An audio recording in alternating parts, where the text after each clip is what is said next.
Blog Talk Radio. Hello, everyone. This is Lori Smith on Blog Talk Radio. It is Tuesday morning, March 2nd, 5:30 in the morning here, Calgary, Alberta time. Nice and early. I'm just having a coffee, trying to wake up here, and I haven't been up all that long, so hopefully my voice is okay. This is great. I'm happy to be here. This is one child abuse survivor to another. I'm happy to be here to be able to share some information with you guys, and I thank you for your support and your friendship, and mostly your friendship. I just thank you so much. I have people listening in from all over the world, and the UK and Australia and the States and Canada, all over the place. And I just thank you so much for your support and for your friendship. And yeah, this is great. We're going to continue on today with the article that I found at www.cwla.org because I was interested in looking at the relation between child abuse and child maltreatment and juvenile delinquency. And I actually just typed in my browser child abuse and juvenile delinquency, and this article came up, and there's a few pieces to it. We already went through the part one, understanding child maltreatment and juvenile delinquency, the research. Now we're going through part two, which is understanding child maltreatment and juvenile delinquency, foundations for effective responses, written by Janet Wigg, JDMSW. And you can find this information at www.cwla.org. And it's quite interesting. We'll continue on today with intervention in response to child abuse and neglect. And it's mostly just about the studies that they've done and what they found works, different programs and models that worked actually to help, prevent children who grew up maltreated and abused, to not go on and get into, get into trouble and start committing, criminal acts and juvenile delinquent type behavior and things like that. So I just think it's so important to look at that because there is a relation to it. It does increase the risk. Child maltreatment and abuse really does increase the risk for that type of thing because kids are, they're not being looked after at home. They tend to they might get out and run with a bad crowd, with the wrong people. If the parents don't care where they're at, they could easily get into trouble. And so I know in my own family that's what happened, and it happened to me and it happened to my brothers, and not everyone in the family was like that, but at least four of us were like that. So 4 out of 7, so that's quite a large amount. And so I just think it's so interesting to take a look at, and I'm happy you can be here. This is not a professional show, and I don't hold any professional counseling certificates or therapist certificates, and I have no credentials in those areas. It's not meant to replace professional help, and I just ask everyone to listen at your own discretion because this is, I cover all topics related to child abuse and, abuse in general, domestic violence and whatnot, and those topics are very, they can be scary. They're quite sensitive, and so anyone who just is not comfortable with the material, please turn the show off, and you would not be hurting my feelings at all. It's really important that we all know what we can listen to, and if you know the show will trigger you or might cause you to feel bad, please turn it off. And if you're a young person listening, make sure you have someone who can listen with you. And that's hard because I know so many times young people don't have anybody that can listen to things with them to make sure it's okay. And I really hope that you do. And I just pray that you have someone in your life who you trust and who is good enough to be there for you just long enough to listen to a show and say, well, whether or not they think that that's something you should be listening to, and they can help you with questions. It's really important. A lot of the material is a little bit, sensitive. Not very many people talk about abuse-related issues. There's some out there that do, but not very many. And so, it's something that a lot of people don't hear about very often, and it can be a little bit scary. So I just ask that anybody under the age of 18 really, make sure you have someone to listen to this with. And also, for those who just are, in their own adult survivor healing journey, just make sure that this show won't trigger you, and just turn it off if you think that it will, and listen at your own discretion, please. And then we're going to get right on with this. We have about 10 minutes left, and intervention in response to child abuse and neglect. I'm just going to read right from the page, and you can go and check the website out for yourself and follow along if you'd like. It's some good information. Child protection agencies have struggled with the tension between the child's safety needs and the integrity of the family. Public policy development and the program interventions have reflected a kind of seesawing back and forth between out-of-home placement and family reunification, working with an all-too malleable standard, the best interests of the child. Concerns about the future delinquency, although increasingly recognized by policymakers and practitioners, traditionally have not been a part of the equation. Agencies have been motivated throughout by the overarching goal of permanency for these children, whether it is with the child's birth parents, relatives, kin, foster parents, or adoptive parents. It is this goal that characterizes most of the intervention activities in the child welfare system. Nonetheless, in the child welfare system, there are specific examples of recently implemented intervention programs that focus on improved child protection outcomes for children, but have characteristics that support the additional goal of delinquency prevention. They include alternative family assessment, the structured decision-making model, and the Civitas CCCC core assessment, an innovation that has a focus beyond the immediate incident of abuse and neglect, and the placement decision is the family assessment approach. This was developed in Missouri and was the foundation for the alternative response program developed in Minnesota. This approach is available to families when the reported maltreatment does not constitute a criminal violation in Missouri or substantial child endangerment in Minnesota. The approach responds to the family's needs, builds on its strengths, and engages the family in the development of a plan to ameliorate the conditions that put the child at risk. The value of this program for reducing not only abuse and neglect but also delinquency is that it involves the people and resources of the family's own community so that there may be some enduring support built for both the family and the child. It says, they go on to say here, Missouri's 1994 evaluation of the approach showed some promising results, including improved safety for children, a reduction in child abuse and neglect reports, improved cooperation of families, and increased utilization of community resources. So that's awesome. The structured decision-making SDM model was described in the 2001 OJJDP Bulletin as an effort that reduces delinquency through improved child abuse and neglect outcomes. Its premise is that because there is a link between child maltreatment and subsequent offending, the reduction of child maltreatment through the use of this model will result also in the reduction of the offending. Right? The OJJDP Bulletin points out that the family risk factors for delinquency and violence are also characteristics typically present in abusive or neglectful families.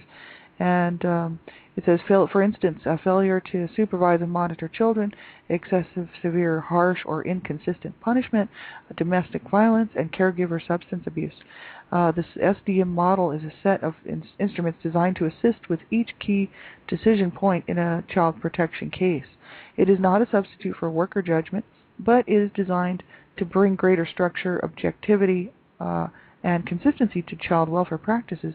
It includes assessment tools in 4 areas: response, number 1, response, priority, number 2, safety, number 3, risk, and number 4, family strengths and needs. It says here, the use of this model has produced some promising results for the protection of children. For example, in Michigan, there were fewer subsequent referrals for maltreatment and fewer subsequent child injuries for high-risk child protection cases handled in counties that used the SDM model than in those counties that did not use the model. Evaluation of the SDM model led to the conclusion that by reducing the extent of maltreatment experienced by children, the SDM model can make a significant contribution to breaking the link between abuse and delinquency. So that's just awesome. It just shows that it does work, and there are certain things in place and programs in place, even back in the mid-90s that are working, and the results are showing, positive, that it does make a difference. So it's really good, and I think that if there was a way to actually build on those things and take it one step further and maybe I don't know how they'd come up with the resources for it, but just make it a bigger program so that every single state, every single province, every single city and county had these programs in place and made sure that they were available for everyone, because I don't know, it just seems to me that there's just too many children dying, and too many children ended up in the hospital and from abuse-related injuries, and it's really not right. It's very, very sad, and that's just the ones that are reported. That's the sad part. That's not even the ones that, we don't even know how many cases there are right now out there, because it's so underreported. And so that's the whole issue, right? It's still going on, it's still happening, and even with these programs in place, it's still happening because it's right in front of our face on the news and in the paper. And these are not statistics; these are children, and they're dying, and their lives, even if they live and survive the abuse, they're going to be tomorrow's future adult survivors. You know what I mean? And it's so sad and it's so wrong. And that's why I just think that it's something that we all need to get involved with. As long as, and I think the other causes are just as good. The cure for cancer and the worldwide hunger issue. I really believe in them all, and I think that it's important to support them all. And of course, we can only do so much, and we only have so many resources and stuff, right? And there's only so much we can do with our time and resources. But I think it's a matter of just getting involved where we can. That's the whole issue, right? And doing anything to help anyone on this planet is a good thing, right? Because if everybody was doing that, we'd be at least helping one person or helping one group of people. So I just think it's so good that people are doing that, because we do need to make a dent in this whole thing, and we need to make some real changes. And I don't want to see any more reports in the paper of children dying at the hands of caregivers and the hands of their parents, and it's just not right. And the amount of children being removed from the home due to physical abuse because of injuries and whatnot. I mean, it's just it's ridiculous that people can't control themselves enough that they would not, severely hurt their child. And emotional abuse, we don't even know how much of that's going on, because it's hard to prove emotional abuse. And emotional abuse is really serious, and it causes all kinds of problems. And so, yeah, this is so huge. And, if we had so many good programs in place, then why is it still happening? I mean, I know these programs are good, so I think it's great that they've even bothered to implement them. But I think that we just need to do more. It's just got to be more, and the sooner the better, really, because we want to try to stop this whole thing before it gets way too carried away. And there's got to be some way to screen these type of things. I see, abuse, anyone of any age can be an abuser, right? And so it's not just young people having children who are abusing their children. You see a lot of cases of that, just because generally the cases are horrific, because they kill the kids, and they're on drugs and they're high, and they don't know how to cope, so they end up killing their kids and stuff. But there's so many older parents who just methodically kill their children, day after day after day, emotionally, verbally, and physically. And then these children go on to live these horrible lives quite often, unless they can get some help. And so, and then a lot of times these older people that are abusing their children, and they're manipulating, and they know how to put on another face outside in public. And so people don't even know that they're abusing their children. They wouldn't think that they would, or how could they? I know in my family that was the case. And most people just turned a blind eye because they felt really sorry for my mom. She was very good at soliciting sympathy, and she made it look like it was all my dad's fault, and everybody just kind of ignored what she was doing to me. And so, it can happen. And, it's not that people didn't know. It's just that they really were more empathetic with her than they were with me. So, I mean, that's pretty sad. I mean, to grow up watching people console your mother while you need to be consoled, and then no one's consoling you because they don't care. And this can happen. It happens in all kinds of families. I know it does. And so, yeah, we have to make some real changes and really get busy. And that's what I plan on doing for the rest of my life. And I hope that you'll just join me right in there. And I'm just joining everybody else's voices. That's the whole thing, right? I'm just happy to add my voice to all the others that have been out there paving the way and making a dent in this thing, right? So it's just great. So we have about a minute left, and I thank you for tuning in. We'll continue on tomorrow with the rest of this. There's quite a lot left of the article.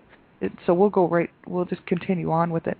And, I'm so happy you could join me, and I thank you for tuning in. I'm the Canada Regional Director for Dreamcatchers for Abused Children, and you can go on their website. There's lots and lots of great information on there, www.dreamcatchersforabusedchildren.com. And tonight at 6:30 p.m. Eastern Standard Time, we're having on blogtalkradio.com Dreamcatchers Talk Radio with best-selling author and President Donna Shear hosting, and myself co-hosting. We're going to be talking about child sexual abuse and some pretty interesting topics, surrounding the issues that people are always asking. Should people get a second chance?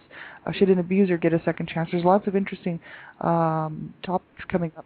And tonight's show should be really good. So I hope you can join us live, and I hope that you can tune in to that. Even if you can't, just grab the archive, and it's on at 6:30 p.m. Eastern Standard Time. So thank you so much, everybody. Have a great day, and I just keep reaching out, keep walking forward. I can't say that enough, and that's why I'm doing this show, actually. It's to tell people to not give up, and that you do count.